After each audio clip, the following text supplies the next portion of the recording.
Muchas gracias, señor presidente.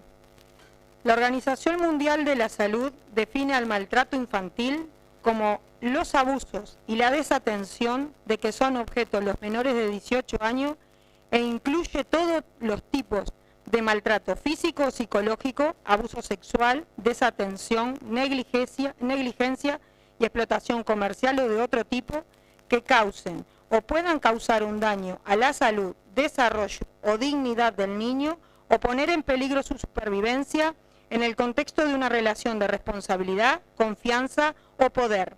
La exposición a la violencia de pareja también se incluye entre las formas de maltrato infantil. Siempre hubo maltrato hacia los niños, niñas y adolescentes, sin embargo, es en 1946 cuando se acuña el término maltrato infantil.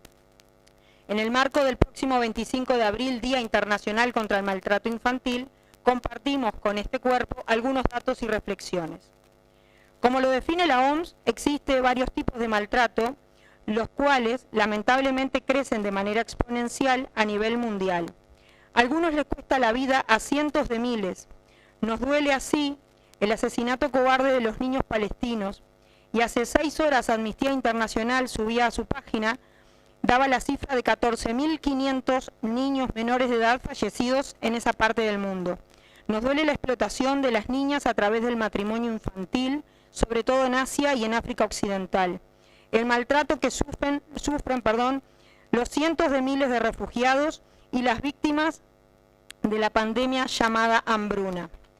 Mientras tanto, se sigue levantando a países como ejemplo, los cuales condenan al bloqueo más largo y duro de la historia a una de las naciones bastión en defensa de los derechos de la niñez. Pero no se trata de un tema lejano. Las contradicciones sistémicas de la sociedad uruguaya, en lo que son sus relaciones de producción y de propiedad, donde una minoría es cada vez más rica y la enorme mayoría cada vez más pobre, tienen como consecuencia que en 2023 el 20% de los hogares donde viven menores de edad sufren inseguridad alimentaria grave y el 44% sacrificó calidad nutricional por factores económicos. Revelan un estudio que presentó APEX con la Universidad de la República junto a la Federación Uruguaya de Magisterio y la Escuela de Nutrición.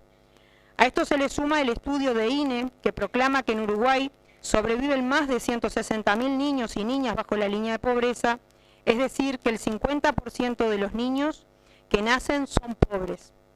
Entre ellos 30.000 lo hacen en condiciones de emergencia habitacional.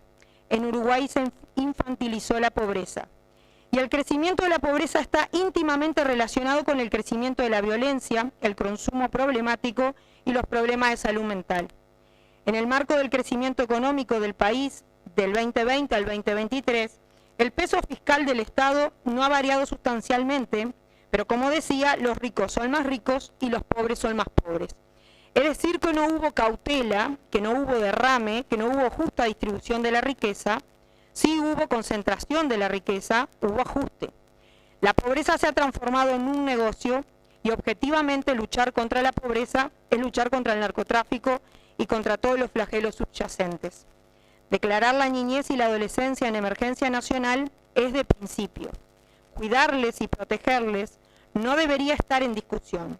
Nos preocupa la retirada del Estado de los territorios, producto de los recortes. Nos preocupa el maltrato y la discriminación estatal en clave de salud y la falta de medicamentos y retrasos de atención.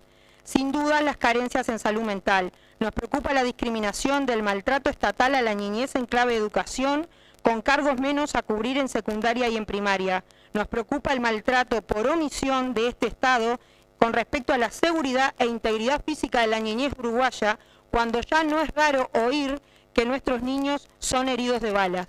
Entendemos como reza el artículo 7 y 3 del Código de la Niñez y la Adolescencia, según la Ley 17.823 y el artículo 19 de la Convención de los Derechos del Niño, la responsabilidad estatal para que la niñez toda sean sujetos plenos de derecho.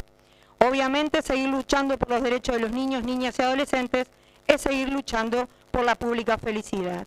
Solicitamos entonces que nuestras palabras sean enviadas a la Comisión 6, a la Comisión 7, al Congreso de Ediles, a Suinau Canelones y a la prensa acreditada. Muchas gracias, señor presidente.